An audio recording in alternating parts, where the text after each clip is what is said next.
Greetings, everyone. I'm Dr. Catherine Y. Brown. As you know, I am on a journey to collect 100 voices of pulmonary hypertension. Today is December 30th of 2022, and this journey is continuing. I am excited to introduce you to today's guest, Alicia Kubes. Welcome, Alicia. Thank you so much, Dr. Brown. I'm happy to be here. Yay. For our viewers around the world who are going to watch this, I just want to say thank you for your willingness to share your story with me and to allow me to share your story with others. I do want people to get to know a little bit about Alicia. So can you share where you're located at and a little bit about you just as a person? Sure. Well, I am currently zooming in from Westwood, New Jersey. So that's in Bergen County. I've been living in Bergen County since 1984, ever since my family moved here to Venezuela. My parents and my sister, they live about 15 minutes away. So I've always kind of been here. I went to Boston for college, then I came back. I've been working in New York City in higher education for 20 years now. So my whole life is kind of moving back and forth between New Jersey suburbs and New York City. My mom is from the Czech Republic. My father is from Guatemala. So we've always spent a lot of time traveling growing up, visiting family in different places. But New Jersey has always been, or since '84, has been our home base. So I'm a Jersey girl. I love it. I love it. So I want to pivot a little bit. When did you first hear the words pulmonary hypertension, and what was that like for you, the journey? Well, I'm embarrassed to say that the first time I heard the words pulmonary hypertension were when I was being diagnosed. It happened, it was, I knew something was wrong for about 10 years. I kept going to the doctors and feeling heart palpitations and things didn't feel right. But, the tests would come back, not really showing anything interesting. So like, oh, okay, it's just me. I'm just stressed out. It's my problem, my issues. And then eventually just things escalated and I ended up being here in Westwood, New Jersey. Was a cardiologist who looked at me and said, well, I looked at your echo, your pulmonary pressure is really high. You have pulmonary hypertension. This is only the second time in my 30-year career that I've seen this disease, and you're way worse than the first one was, and you need to go to the ER right now. And so that was the first time that I heard pulmonary hypertension. I didn't know what that was. Like, what is it? So it's a lung thing. Well, it's affecting your heart. So it's a heart disease. No, it's both. So I was confused. When I checked in at the ER at Valley Hospital in Ridgewood, New Jersey, they put me on a bed and there was a monitor next to the bed with a computer. So I just kind of looked up pulmonary hypertension, and then I Googled it, and that's like, oh, okay, this is what it is. And on the one hand, I'm really relieved because for so long I knew something was wrong and I just wasn't feeling well. And I was like, oh my God, I'm not crazy. This is real. This is a thing. And then, oh no, this is a Mhm. serious disease. And after a lifetime of not really having any real significant health issues, the rug really got pulled from under me because I changed from being healthy and not really thinking about my body too much to now I have a disease, a permanent disease that is progressive and incurable. When you say that, that is so common that you don't hear those two words in many cases until you are diagnosed. And then the next step is if you go to research it and then you're like, oh my goodness, because there's not always a lot of information about people who have had a quality life following diagnosis. Is always these frightening things that show up first. So that story is so common, and that's why I always ask that question. Now, take me here. So you get the correct diagnosis, and then usually it's the treatment options. What were the treatment options they gave you? And did it change until you found that sweet spot that worked? Yeah, so when I was diagnosed, my pulmonary pressure was around 97. It was quite high. Here in Bergen County, New Jersey, there are no PH doctors. So my hospital, they connected me to, well, the pulmonologist, he did a residency at New York Presbyterian while Cornell. So he had a relationship with those doctors, and I ended up, after the week here in Jersey, I transferred over to New York City and spent a week in their ER at Weill Cornell. And they, because I was in really bad shape and my pressures were so high, the doctor recommended to just go all in with triple combination and start on Remodulin therapy intravenous. So yeah, that's and I didn't even know that people could be connected to a pump full time. I'd never seen one. I never heard of it. Here was this thing. Like, I just, I went all in. 0 to 60 miles an hour.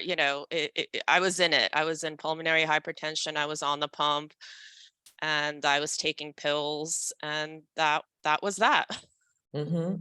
So how did you get immediate, like, great responses where things got better? Because I want viewers to know that is a life transition that may sound easy, but you had to get trained on that. There was medication management. You had to know, like, what did you do if you had a crisis? There's a lot that goes into this whole process that people don't know about.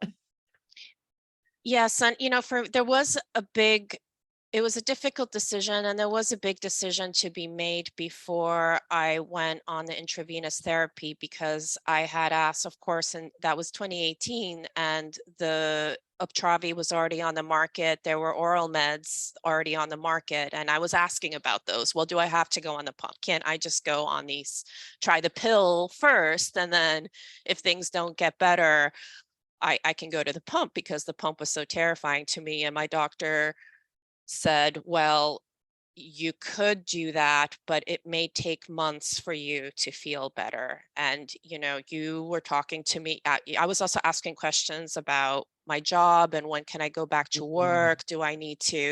I took sick days, but is this going to be a medical leave situation? And I was thinking about my family in Prague, and if when I could see them again.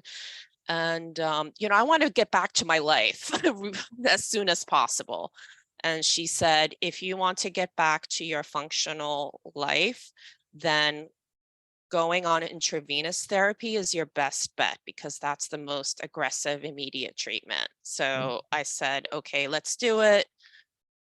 I got tapped in the arm and then the chest. And so I felt, and in retrospect, that was definitely the right decision, because despite the scariness of the pump and having to get used to taking care of it and living with it, that it did help me a lot. I think I was out for about a month, and then I went back to my job in New York City, commuting by New Jersey Transit, and my pressures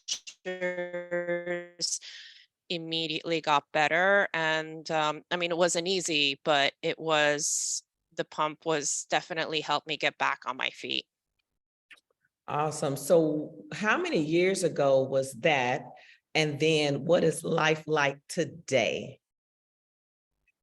Well, my diagnosis anniversary is February 6th. So I got diagnosed February 6th, 2018. I started treatment at the end of February in 2018. That's when I think I got on the intravenous pump in February 26th. I was on it for about a year and a half, but unfortunately, I had serious skin allergy reactions to the pump, and so my line had to be pulled out. I got a PICC line in my arm, but the same skin allergy started popping up. I saw 5 dermatologists. I went through all kinds of analyses and testing to identify what it is that I was allergic to, and we were never able to figure it out. So my doctor said, well, you're not on a super high dose of Remodulin. Let's try oral therapy. And so I transitioned over to Uptravi in 2019, in the late 2019. It was almost 2020. So in these past 2 years, I've been on a triple combination oral with Uptravi replacing the Remodulin, and my pressures, they did kind of jump up Yeah. after I went off the pump, so I'm not as mobile and as active as I was before, and they're creeping up a little bit, although I'm stable. So right now my heart seems to be adapting okay, but I am kind of getting mentally prepared that I may have to go back on the pump, and also knowing that the reasons for my skin allergies were never quite discovered and resolved. So I'm a little, um, I'm not scared of the pump itself. It's more about how my body will adapt to it. But uh, I'm this period of COVID since March of 2020 has actually been good for me, and I imagine many other PH people who are working, because remote working became a thing that's acceptable, and that's not, just this one-off thing that people are very skeptical of and don't trust. Now it's reasonable to ask for accommodations, and for me to be working 2 days from home a week, just on a regular basis, and the other 3 days I go in. And that's made me think that maybe I can be working at my job much longer than I thought I would. And it's also, so that's been really helpful. And yeah, I'm just kind of taking it day by day and seeing what comes next. So Awesome.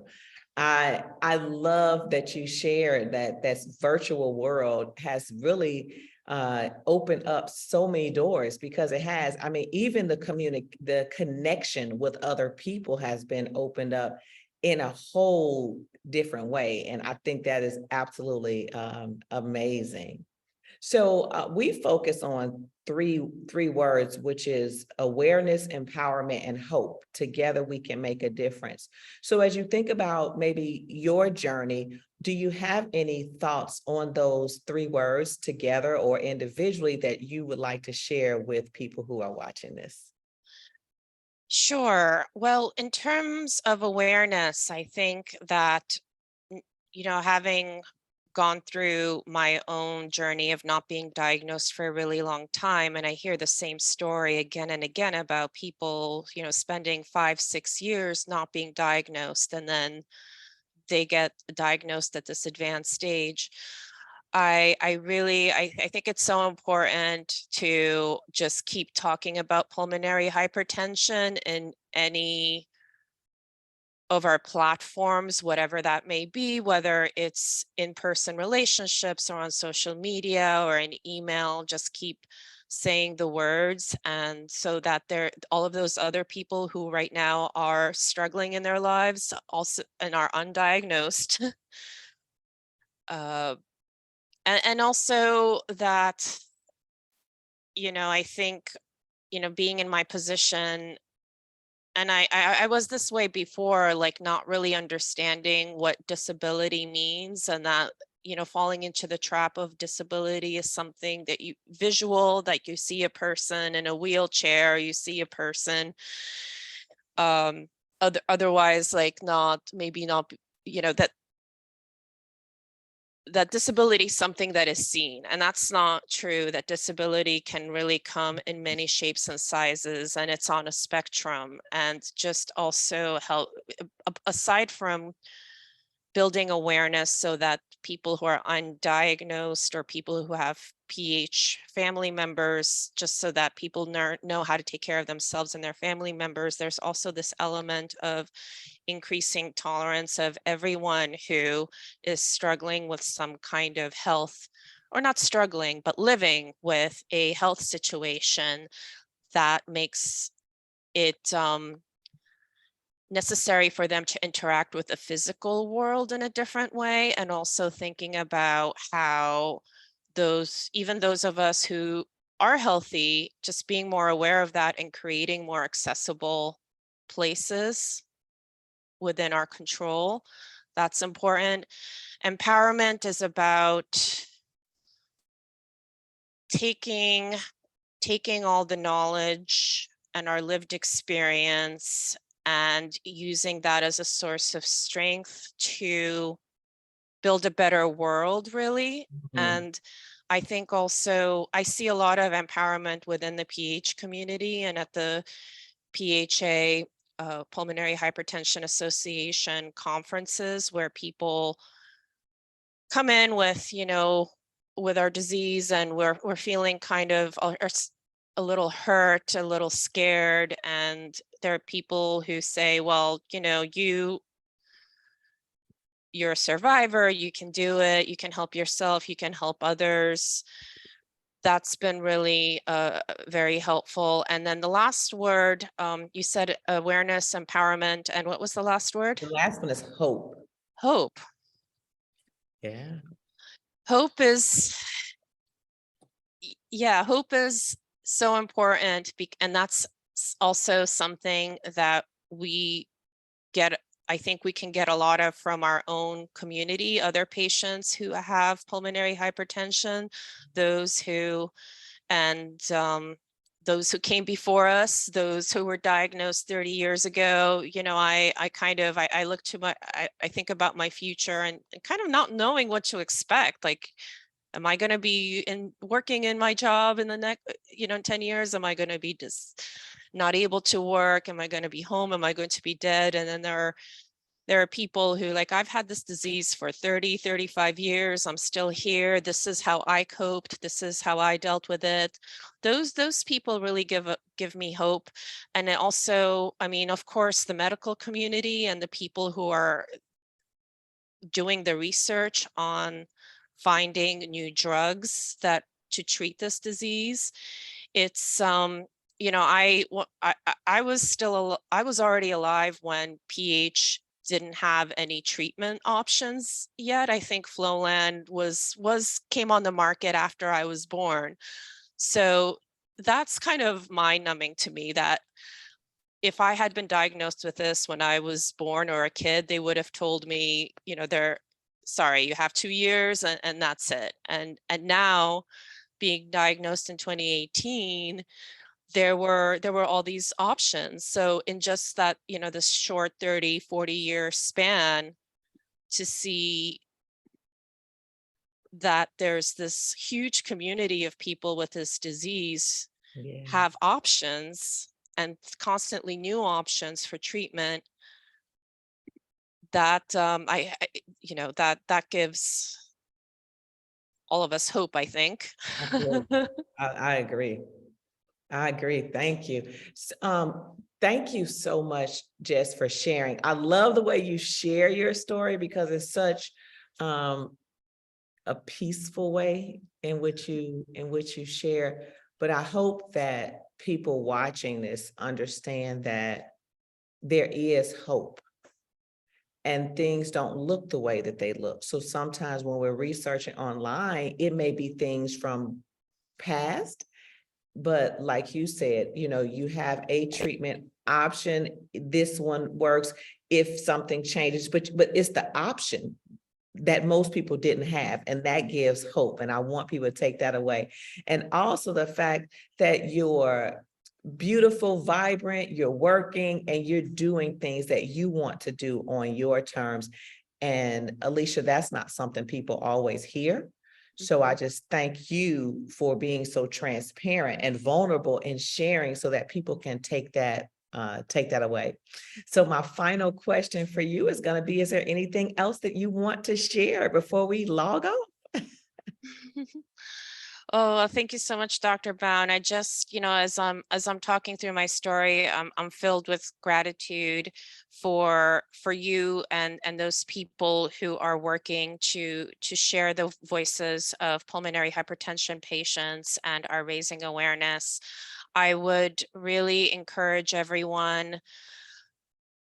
I think it's important, what's that word? Toxic positivity. It's important to realize that life isn't perfect and that you will not have, and it goes for everyone, but I think it's, when you're a pulmonary hypertension person, you know what I mean, when it's like the bad days are really intense. Like the bad days in pulmonary hypertension are way worse than they were before pulmonary hypertension, but they're still good days. And I'm able to appreciate those good days a lot more. And sometimes it's not about bad days, good days. Sometimes it's about bad hours and good hours. So I'm learning to appreciate the good hours and the good minutes and really be in the present. And I just encourage everyone to be mindful, be in the present, acknowledge the bad, but appreciate the good. And please, seek out other people in your community, in the PH community, the PH support groups. There are these groups on Facebook that were so helpful to me when I was like in the middle of the night and like, I don't know, should I go to the hospital or not? I just type something up and immediately 30 people respond. We're like, yes, go to the hospital. And I'll be thinking about you, and it's very moving to have strangers from all over the world kind of united in Mhm. caring for each other and giving each other support. So please, if you're watching this, you are not alone, and don't be alone, reach out. People want to hear you and be with you. Thank you. Oh, I love it, Alicia. Thank you so much for being with me today. And for our viewers around the world, please share this message, share this video. I want people to hear Alicia's story. Alicia, I don't know if you had any contact information you wanted to share, or if they just can drop any comments below the video. Oh, yes, I forgot to mention that I'm currently the group leader of the PHA support group called NYC Manhattan Support Group. So if you go on the PHA website to look up support groups and look up New York, I'm NYC Manhattan. We are virtual, so anybody's able to join our meetings. And my email address is alicia.kubes@nyu.edu. All right, I love it. And you've heard it first from Alicia. So until next time, I'm Dr. Catherine Y. Brown, your host. And as you know, I'm continuing on this journey until I get to 100 voices of pulmonary hypertension. So if it's you or someone that you know that I need to know, I want you to follow up with me so that I can share their PH story. Until next time, have a great day, friends. Bye. Thank you, Alicia.